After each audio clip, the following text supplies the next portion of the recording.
sulla fiducia, non cerco di guadagnare un altro. Anzi, fatemene uno proprio...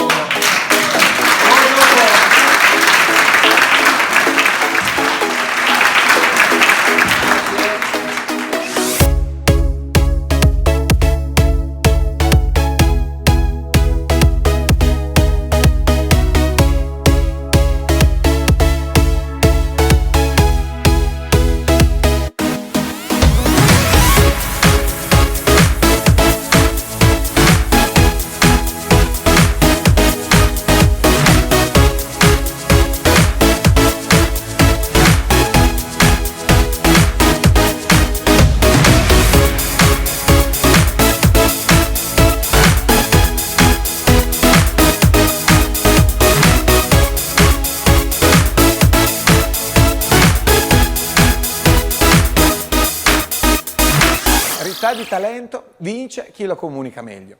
Questa è una delle frasi che imperversa in tante tipologie di imprese, di imprenditori e in primis imperversa in quella dei parrucchieri. Perché? Perché da sempre il parrucchiere è convinto di dover tagliare, piegare, colorare capelli. E in realtà mai come in questo periodo il suo vero lavoro non consiste nel fare capelli, ma consiste nel mettere le persone in condizioni di scegliere proprio quel salone, quel parrucchiere rispetto ad altri.